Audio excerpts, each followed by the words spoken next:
YouTube system మొత్తాన్ని change చేసింది. మీ channel పరిస్థితి ఏంటి? నా ఛానల్ అయినా ఇంకో ఛానల్ అయినా ఎవరి ఛానల్ అయినా మోనిటైజేషన్ లేట్ అవుతాయి. యూట్యూబ్ ఏ సిస్టమ్ పెట్టినా అది మోనిటైజేషన్ మీదనే పెడతాడు. ఎందుకని? మోనిటైజేషన్ అయితే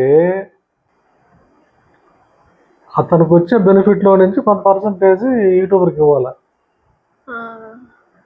ఇప్పుడు యూట్యూబర్స్కి మోనిటైజేషన్ లేట్ అయ్యింది అనుకో, రెవెన్యూ మొత్తం యూట్యూబ్కే పోతుంది.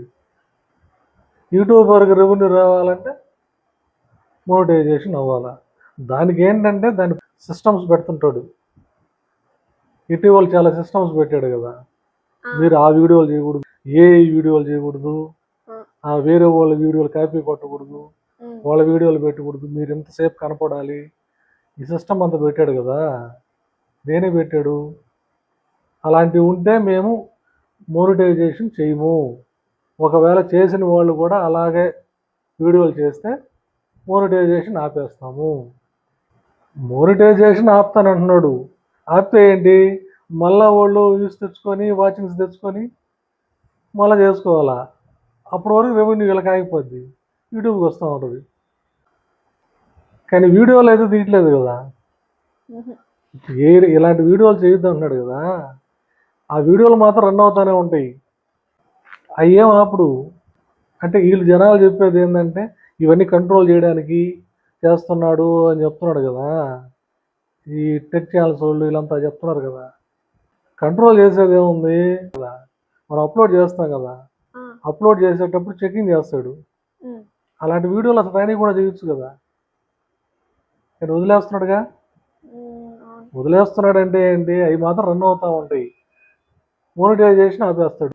ఇది మెయిన్ యూట్యూబ్ సిస్టమ్. కాకపోతే మంచి వీడియోలు చేయండి అని మీకు చెప్తుంటాడు. కానీ మంచి వీడియోలు కొన్ని చేసుకుంటే ఏంటంటే అడ్వర్టైజ్మెంట్ వాళ్ళు బాగా వస్తారు. ఇప్పుడు ఇక్కడ నష్ట లాభాలు అని అంటే ఏదైనా కొంచెం సమాజం కోసం మంచి వీడియోలు పెడుతుంటారు కదా, అలాంటి వాళ్ళకి ఇంకా లేట్ అవుతాయి. సోషల్ సర్వీస్ కానీ ఇంకేదైనా హెల్త్కి సంబంధించి వీళ్ళకి కొంచెం బాగా లేట్ అవుతాయి. కొంతమందికి 8,000 వాచింగ్ కాదు కదా, 10,000 పెట్టినా ఇబ్బంది ఉండదు. ఎవరంటే ఇప్పుడు కొంతమంది యూట్యూబ్లో ఫేమస్ అవ్వాలని ఉంటారు, వాళ్ళకి మోనిటైజేషన్ అవసరం లే, అది ఆలోచించడు. ఏదో కొంతవరకు వీడియో అట్ట మాట్లాడడం, కాంట్రవర్సీలు చేయడం చేస్తుంటారు కదా. అటువంటిప్పుడు అది కొంచెం వైరల్ అవ్వడం, మన ఛానల్ వాళ్ళు తీసుకొచ్చి వాళ్ళ ఇంటర్వ్యూలు చేయడం కొంచెం ఫేమస్ చేసేస్తారు. అలాంటి వాళ్ళు ఏం చేస్తాడు, ఛానల్ ఒక 2 వీడియోలు వదిలేడు అనుకో, ఏమవుద్దా, అయిపోద్ది, వాచింగ్ టైం వచ్చేస్తే వాళ్ళకి ఇబ్బందిలే. పొలిటికల్ ఛానల్స్ పెట్టుకుంటారు కదా, ఏదైనా పార్టీల కోసం మాట్లాడేవాళ్ళు, వాళ్ళకి ఇబ్బందిలే. ఎట్లా అంటే ఒక పార్టీకి ఛానల్ పెట్టుకున్నాడు అనుకో, పార్టీ కోసం ఆ పార్టీ అభిమానులు నొక్కతారు. ఎందుకు? పొగడానికి.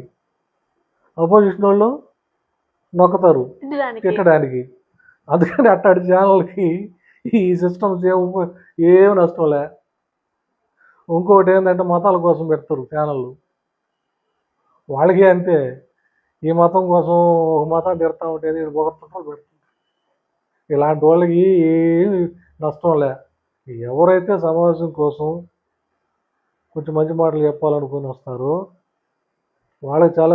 సపోజ్ నన్నే చూసుకో, నేనేం చెప్తాను, నేను కొంచెం కొన్ని హెల్త్ ప్రాబ్లమ్స్ ఫేస్ చేశాను కాబట్టి కొంత అవగాహన ఉంది కాబట్టి అలాంటి ఏదైనా కొందరికి ఉపయోగపడతాయని ఏంటంటే కొంచెం చేస్తుంటాను.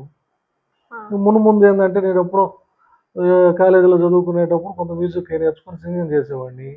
ఇప్పుడు మన ఛానల్లో కొన్ని తీసుకొస్తాను. ఇప్పుడు అప్పట్లో నాటకాలు వేసేది, ఆ అనుభవంతో కొన్ని స్కిట్స్ చేస్తాను. అంటే నేను చేయాలనుకుంటుండేది.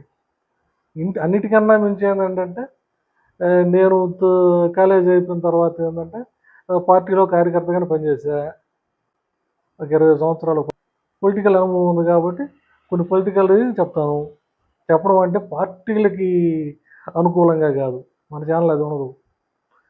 వాళ్ళు ఆ పార్టీ వాళ్ళు ఈ పార్టీ వాళ్ళు మాట్లాడినప్పుడు దాంట్లో కొంచెం ప్రజలకి వివరణ ఇవ్వడం, ఏది కరెక్ట్. ఇలాంటి వీడియోలు నేను ముందు చేయబోయేది. నా వీడియోలు తొందరగా పోవు, నాకు తెలుసు, నిదానంగానే పోతాయి.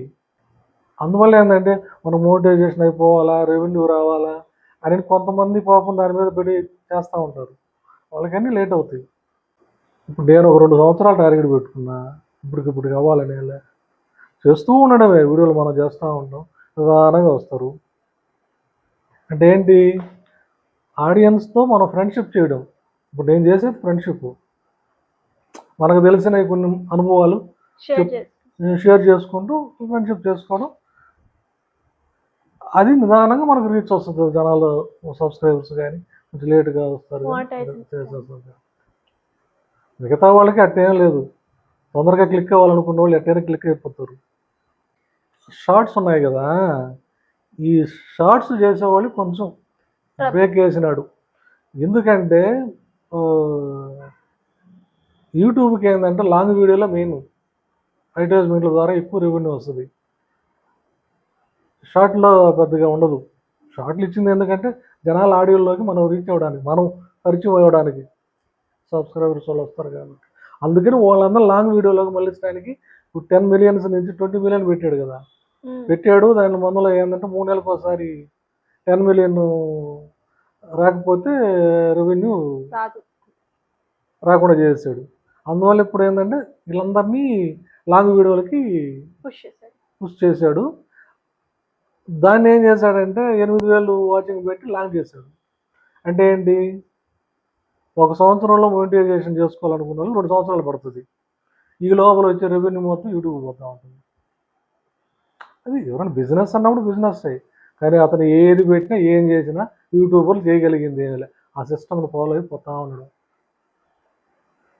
కాబట్టి ఏంటంటే మంచి వీడియోలు పెట్టేవాళ్ళు పెడతా ఉంటారు, వస్తూ ఉంటారు, నిదానంగా రీచ్ అవ్వదు. అంతేగాని అడదొడ్డాలుగా పెట్టే వీడియోలన్నీ ఆగిపోతాయి, చేస్తాయి అనేది అయితే నేనైతే నమ్మట్లే. ఏదైనా కూడా ఏంటంటే సిస్టమ్ అన్ని మోనిటైజేషన్ మీదనే పెడతాడు. దాన్ని యూట్యూబర్లు తెలివిగా వీడియోలు చేసుకుంటూ దాన్ని సంపాదించుకోగలగాలి. అది